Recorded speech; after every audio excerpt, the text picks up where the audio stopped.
Thank you. So today we're going to talk about regulation intersecting with technology. Obviously, we've got Bong and John next to me, all sort of esteemed members in the industry.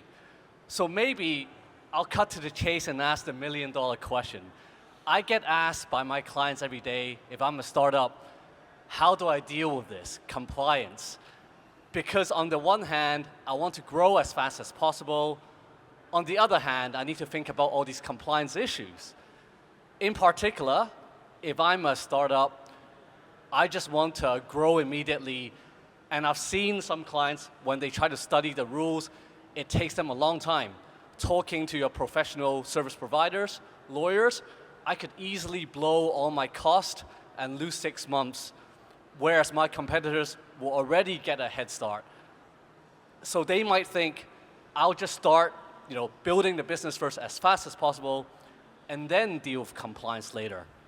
Example is obviously some examples from the crypto industry. Now, in light of this challenge, I'd like to get some thoughts from both of you as to how companies, startups, fintechs should deal with this conundrum. Let me start first. What I always suggest to my client, not even startup, compliance is a top priority of the doing business nowadays, particularly nowadays.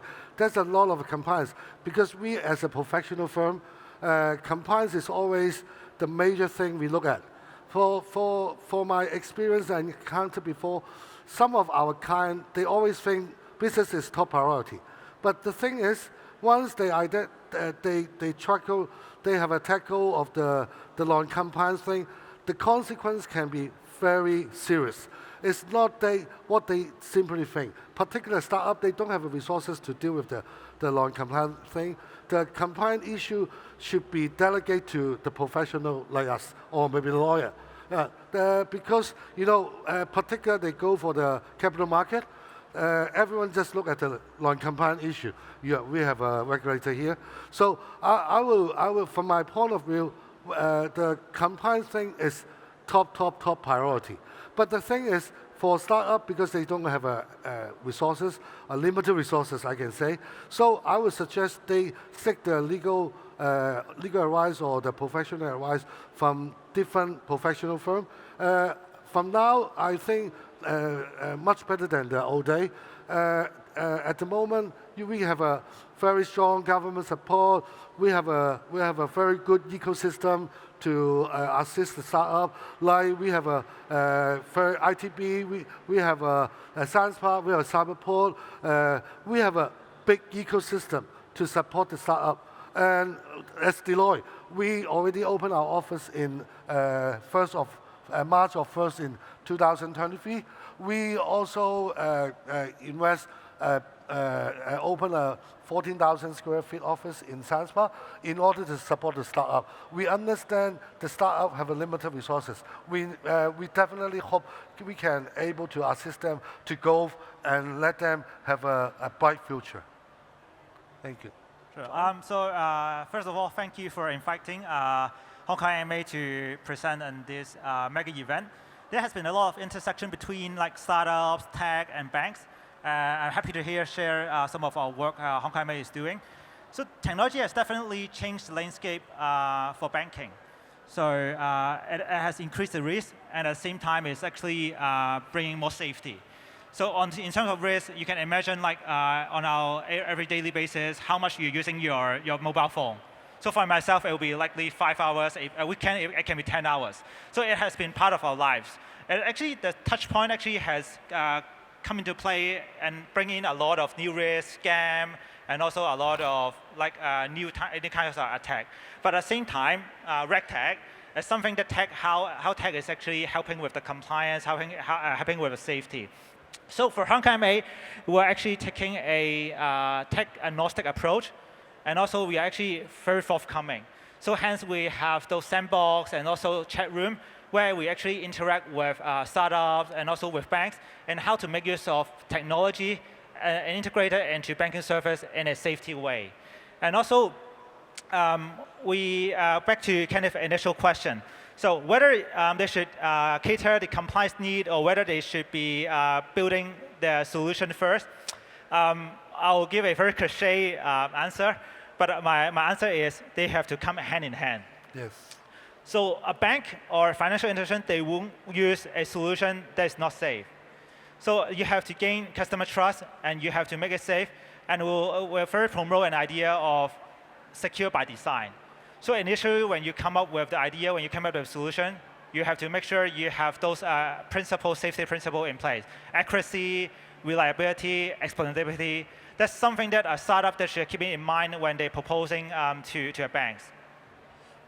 Thanks, John. I find RegTech particularly interesting because when I see some clients, they do need a solution. For example, if I'm operating in a regulated space, let's say payments, I'm going to try to scale. That's my first thought.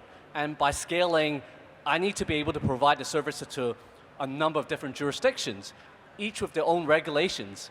And what we're seeing is more and more of cost-efficient RegTech solutions, whereby they can access legal services and various services much cheaper, identifying what exactly those cross-border rules are at a much more efficient cost than before, where they had to reach out to multiple local lawyers.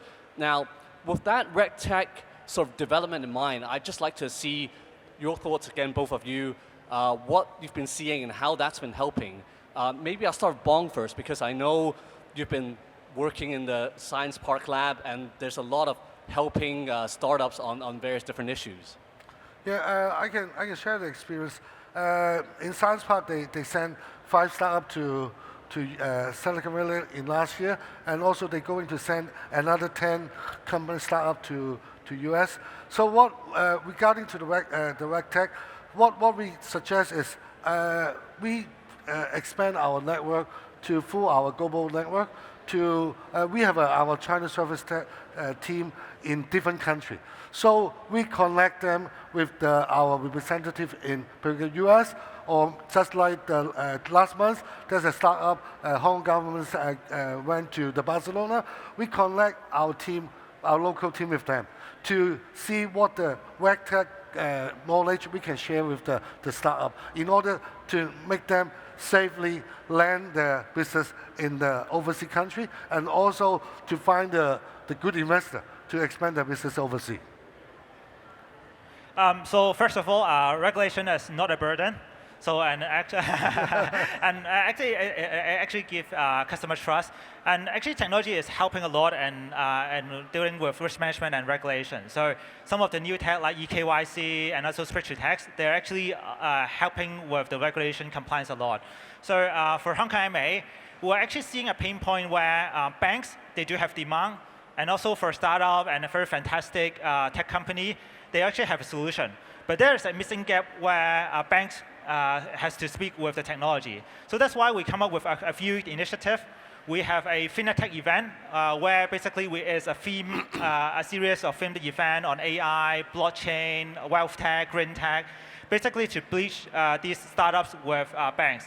And actually, we also have a FinTech Connect platform where it's a matchmaking platform where startups can sign up and also banks can sign up, where they can actually share some pain points and also solutions where they actually can match together and to tackle some of the very common problems the industry is facing.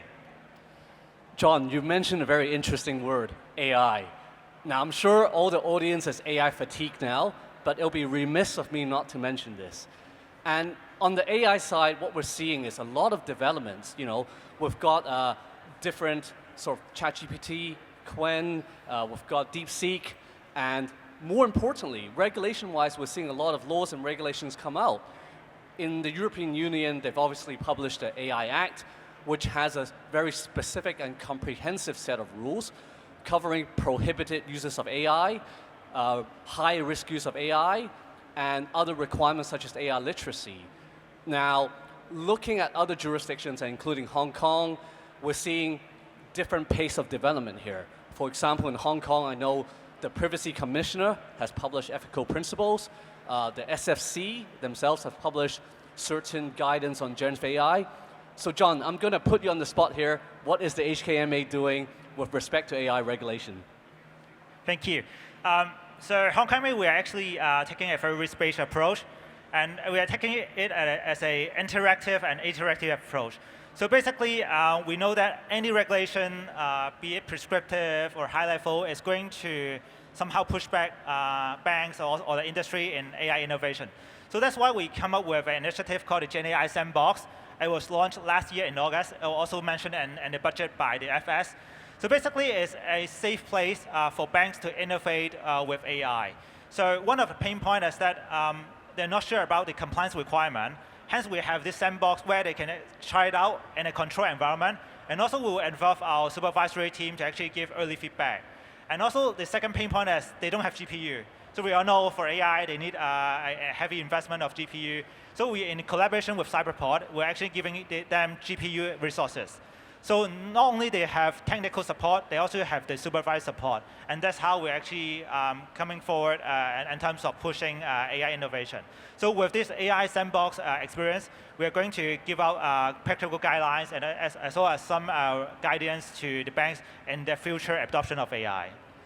I always find this quite difficult because on the one hand, we try to promote tech, promote AI, but on the other hand, we've got all these risks, cybersecurity risk, data privacy risk, bias, hallucination.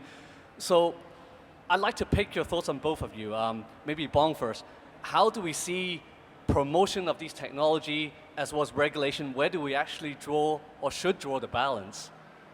The balance is always, honestly, that's very difficult to have a balance. But the thing is, we should take up a different angle to see the thing.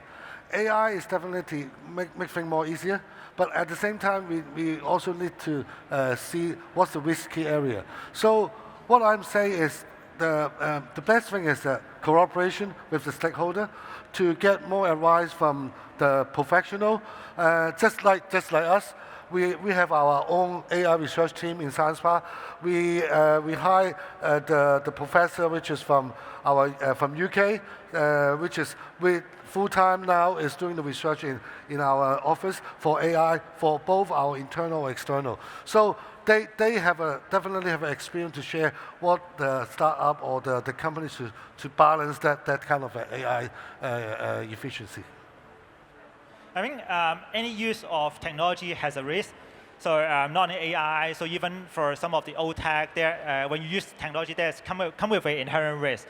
So, but the reason why we are actually being more forthcoming with innovation and promoting the use of AI and emerging technology in the industry is that we also see not using tech is also a risk to banks. So because like for e-commerce, for many of the business, you're seeing that it's moving so fast. So for customer, they're actually very used to having a very advanced user experience. So for banks, if they're not catching with the pace, it's actually a strategic risk to them. So actually, they are losing customer satisfaction, they're losing customer.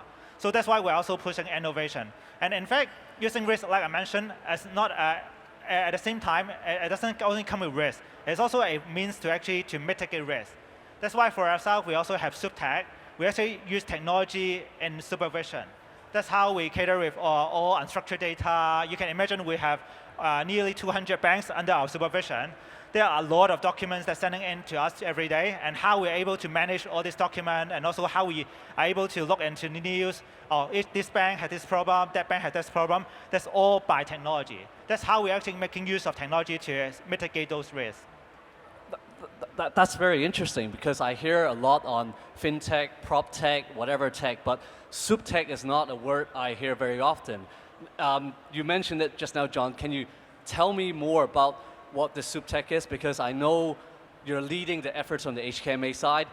Are we in the future going to be regulated by AI? Is that what you're telling us?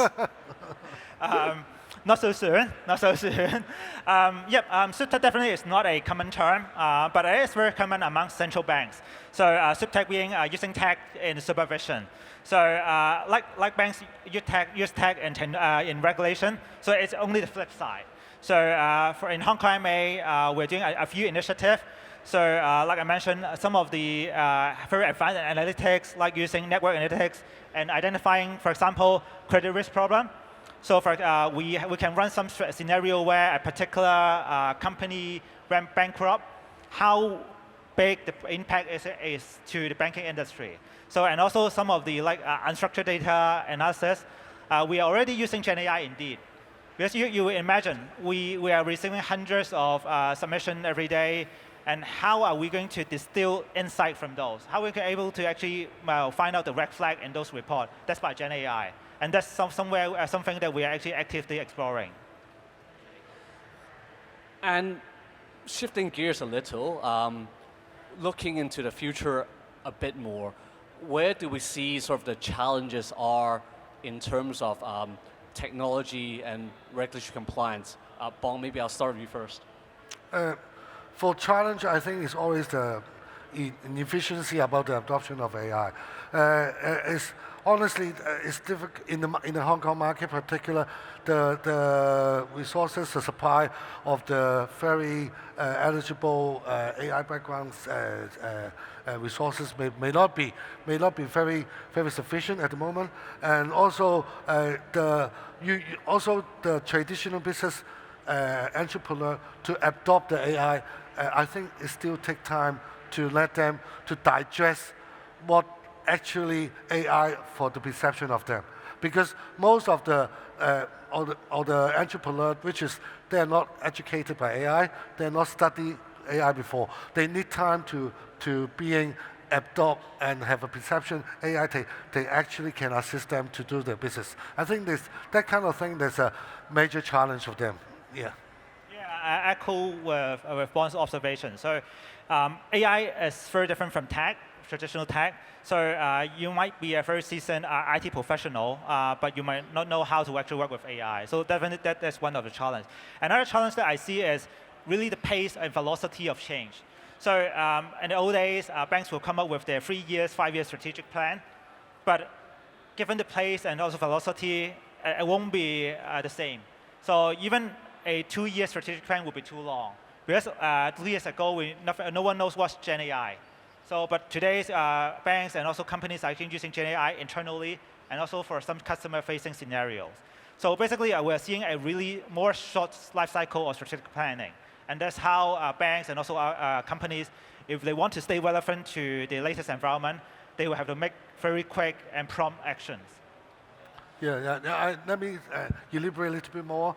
Just like us as a traditional professional service firm, now we are compulsory to ask our partner to have a complete the AI course. Otherwise, they are not allowed to meet the client. That's the difference between the innovation and the traditional business. We need to balance. Yeah, certainly you have to go through those for my end of the year assessments. Okay, looking, as we're moving towards lunch, maybe one last thing. Can I ask both of you to just give me one bold prediction so that the audience can take this away and think this through during lunch? John, maybe I'll start with you first. Sure. I'll give a very bold prediction. I think Gen AI or AI is going to be Excel and PowerPoint equivalent. So today, no one can live in a workplace. No one can live without Excel and PowerPoint. But in the future, no one can live without AI. So I hear a saying: you're not going to be replaced by someone, not replaced by AI, but you are going to be replaced by someone who uses AI. So something that you can think about during your lunch. Yeah, I totally agree with John. Which is, I think I would suggest the people just living with AI. You're not going to against it. You can't ignore it. That's just getting more and more normal and popular living around you. So I would suggest is learn and get living used to with the AI. And this moving forward, the AI will become your daily life. Yeah. Thank you. Thank you both for sharing such insightful comments today.